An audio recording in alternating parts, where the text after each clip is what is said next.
ఎందుకంటే రాజ్యాంగాన్ని పరిరక్షించుకోకపోయినట్లయితే మన హక్కులన్నీ కోల్పోతాం. కాబట్టి ఏమేమి హక్కులు ఇచ్చినా ఫండమెంటల్ రైట్స్ ఇచ్చారు రాజ్యాంగంలో. ఆ ఫండమెంటల్ రైట్స్ లేకపోతే మనకి చదువు లేదు, ఉద్యోగాలు లేవు, ఉపాధి లేదు, సమావేశాలు లేవు, మీరు మాట్లాడే స్వేచ్ఛ లేదు, మీకు ఏ రకమైనటువంటి మత హక్కు, ఆస్తి హక్కు ఇలాంటివన్నీ కూడా లేవు. కాబట్టి అలాంటి రాజ్యాంగంలోనే మనకి రిజర్వేషన్ సౌకర్యం ఏర్పాటు చేయడం జరిగింది. ఈ రిజర్వేషన్ సౌకర్యం ఎందుకంటే మనం తరతరాలుగా వెనకబడిపోయినాం, అంటరాని వారిగా అడగదొక్కబడ్డాం. ఈ యొక్క 1200 కులాలు ఉన్న దేశంలో అంటరాని ధనాన్ని అనుభవించినటువంటి కులాలు, ఈ 1200 కులాలని మరి రక్షించాలి అంటే వీళ్ళకి రాజ్యాంగంలో ప్రత్యేకమైనటువంటి హక్కులు కలగజేయాలనే ఉద్దేశంతో అంబేద్కర్ గారు మరి యొక్క రిజర్వేషన్ సిస్టమ్ పెట్టారు. ఈ రిజర్వేషన్లు మనకి విద్యాలయాల్లో ఉన్నాయి, ఉద్యోగాల్లో ఉన్నాయి, రాజకీయ పదవుల్లో ఉన్నాయి.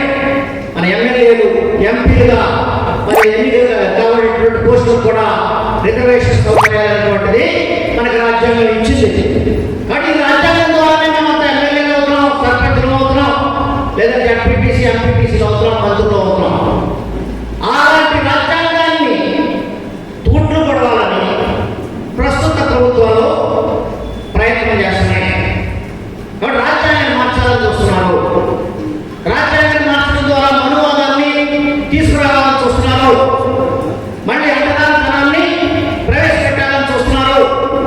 దానిలో భాగంగానే వర్గీకరణ అనేది ఏంటంటే దళితుల్ని విభజించడం, కులాలని ముక్కలు చేయడం, ఏబిసిడీలుగా చేయటం, ఏబిసిడీలుగా చేసి ఒక కులాన్ని ఇంకో కులం మీదకి ఎగదోయటం, ఒక కులానికి ఇంకో కులం మీద ద్వేషం కలగజేయటం, ఒక కులాన్ని ఇంకో కులం కొట్టుకునేటట్టుగా తిట్టుకునేటట్టుగా చేయటం. ఇంతవరకు అలాంటివి లేవు, కానీ ఇప్పుడు వస్తున్నాయి. అంతకుముందు మనం చూసాం వర్గీకరణ జరిగినప్పుడు మరి యొక్క మందా కృష్ణ అనేటువంటి వాడు మానవ ద్వేషాన్ని ఎలా కక్కాడో మనం చూసాం. తాజు స్వామి ఉన్నా కానీ వదిలేయండి, కానీ మానవాడు కనబడితే వదలొద్దు అని చెప్పి మరి అంత మానవ వ్యతిరేక విధానాలని, ద్వేషాన్ని పెంచి పోషించినటువంటి యొక్క మనువాదులు ఇప్పుడున్నటువంటి రాష్ట్ర ముఖ్యమంత్రి చంద్రబాబు నాయుడు ఈ యొక్క వర్గీకరణ తీసుకొచ్చి దళితులను విభజన తీసుకొచ్చినటువంటి దుర్మార్గుడు చంద్రబాబు నాయుడు తెలియాలి.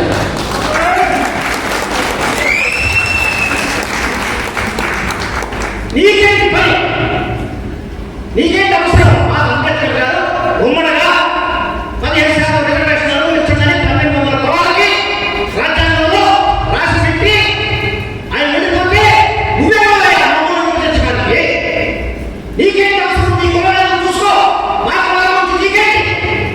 నువ్వు ఇచ్చేవా ఎమ్మెల్యే చూసుకో. ఈ పరమాత్మ సీట్లు, ఈ మానవ సీట్లు కూడా మానవ చేశాడు ఈ ముఖ్యమంత్రి, సిగ్గులేని ముఖ్యమంత్రి.